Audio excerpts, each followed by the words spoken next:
ವೇದಿಕೆಯಲ್ಲಿ ಆಸೀನರಾಗಿರುವ ಎಲ್ಲ ಗಣ್ಯಮಾನ್ಯರಿಗೂ ನನ್ನ ನಮಸ್ಕಾರ.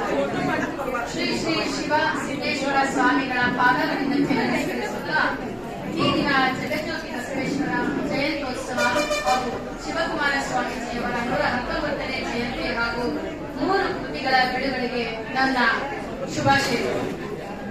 ಮೊದಲಿಗೆ ಈ ದಿನ ಬಸವನ ಜಯಂತಿಯ ಪ್ರಯುಕ್ತ ನಡೆಯುತ್ತಿರತಕ್ಕಂತ ಈ ಒಂದು ಕಾರ್ಯಕ್ರಮಕ್ಕೆ ಒಂದು ವಚನವನ್ನ ಹೇಳಕ್ಕೆ ಇಷ್ಟಪಡ್ತೀನಿ. ಲೋಕದ ಡೊಕ್ಕ ನೀವೇ ಕೆತ್ತಿದ್ದು ಬಿಡಿ, ನಿಮ್ಮ ನಿಮ್ಮ ತನುವ ಸಂತೈಸಿಕೊಳ್ಳಿ, ನಿಮ್ಮ ನಿಮ್ಮ ಮನವ ಸಂತೈಸಿಕೊಳ್ಳಿ, ಬೇರೆ ಮನೆಯ ದುಃಖಕ್ಕೆ ಅಳುವವರ ಮೆಚ್ಚ ನಮ್ಮ ಕೂಡಲ ಸಂಗಮ ದೇವ. ನಿಜಕ್ಕೂ ಖುಷಿ ಆಗುತ್ತೆ. ಎಷ್ಟೊಂದು ವಚನಗಳನ್ನ ನಾವು ಕಲ್ತ್ಕೊಂಡು ಒಂದಷ್ಟು ಒಳ್ಳೆಯ ದಾರಿಗೆ ಬರಬೇಕು. ಅದಕ್ಕೋಸ್ಕರ ನಮಗೆ ವಚನಗಳು ಬಹಳ ಮುಖ್ಯ ಈ ಒಂದು ಸಂದರ್ಭದಲ್ಲಿ ಅಂತ ಹೇಳಕ್ ಇಷ್ಟಪಡ್ತೀನಿ. ಈ ದಿನ ಶತಕವಿ ಕಾವ್ಯ ಸೌರಭ ಈ ಒಂದು ಕೃತಿಯ ಪರಿಚಯವನ್ನ ಮಾಡಲಿಕ್ಕೆ ನನಗೆ ಆಹ್ವಾನ ಕೊಟ್ಟಿದ್ದಾರೆ. ಸಂಸ್ಕೃತಿ ವೇದಿಕೆಯಿಂದ ಸದಾಶಿವಯ್ಯವರು ಸಂಪಾದಿಸಿದ ಈ ಕೃತಿಯನ್ನ ಪರಿಚಯ ಮಾಡಿಕೊಡಿ ಅಂತ ಕೇಳಿದ್ರು. ನನಗೆ ಬಹಳ ಸಂತೋಷ ಆಯಿತು. ಈ ಕೃತಿಯ ಒಂದು ಚಿಕ್ಕ ಪುಟ್ಟ ವಿಚಾರಗಳನ್ನ ಹೇಳಿ 2 ನಿಮಿಷದಲ್ಲಿ ಮಾತನ್ನ ಮುಗಿಸ್ತಾ ಇದ್ರು.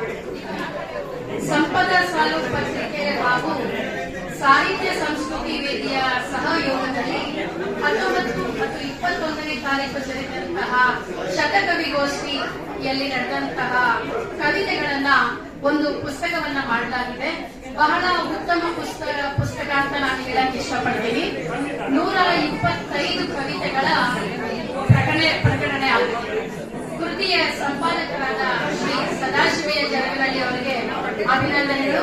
ನಿಮ್ಮೆಲ್ಲರ ಜೋರು ಚಪ್ಪಾಳೆ ಮೂಲಕ ಸದಾಶಿವಯ್ಯ ಅವರನ್ನ ಅಭಿನಂದಿಸೋಣ ಅಂತ ನಾನು ಹೇಳ್ತಾ ಇದ್ದೀನಿ. ಸಂಪಾದಿಕ ಕೃತಿಗಳು ಬಹಳ ಚೆನ್ನಾಗಿ ಮುಂದುವರಿತಾ ಇದೆ. ಈ ಕೃತಿಯನ್ನ ಓದುತ್ತಾ ಬಂದಾಗ ನನಗೆ ಕವಿತೆಗಳೆಲ್ಲ ತುಂಬಾ ಪ್ರಭುತ್ವದ ಕವಿತೆಗಳು ಬಂದಿದೆ. 125 ಕವಿತೆಗಳನ್ನ ಮಾಡುವುದು ಸುಲಭದ ಕೆಲಸ ಅಲ್ಲ. ಏನಿಲ್ಲ ಈ ಕವಿತೆಯಲ್ಲಿ ಅನ್ನೋಕ್ಕಿಂತ ಪ್ರತಿಯೊಂದು ಕವಿತೆಯಲ್ಲೂ ಒಂದೊಂದು ವಿಚಾರಗಳನ್ನ ತಿಳ್ಕೊಳ್ಳೋಂತಕ್ಕಂಥದ್ದಿದೆ. ಮತ್ತೆ ಓದ್ಬೇಕಾದ್ರೆ ನಮ್ಗೆ ಮತ್ತೆ ಮತ್ತೆ ಓದ್ಬೇಕು ಆ ಕವಿತೆಗಳು ಅನ್ನೋಷ್ಟು ಚೆನ್ನಾಗಿ ನಮ್ಗೆ ಆ ಪುಸ್ತಕ ಬಂದಿದೆ. ಏನ್ ಆ ಕವಿತೆಗಳಲ್ಲಿ ಸತ್ವ ಇದೆಯಾ, ಸತ್ಯ ಇದೆಯಾ, ಯಾವ್ದಾದ್ರು ವಿಷಯ ಇದೆಯಾ ಅಂತ ಕೇಳಬಹುದೇ. ಸಾಮಾಜಿಕ ಚಿಂತನೆ, ಹೆಣ್ಣಿನ ಪಾತ್ರ, ವೀರ ಮಹಿಳೆಯ ನೆನಪು, ಮೌನದೊಳಗಿನ ಪ್ರತಿ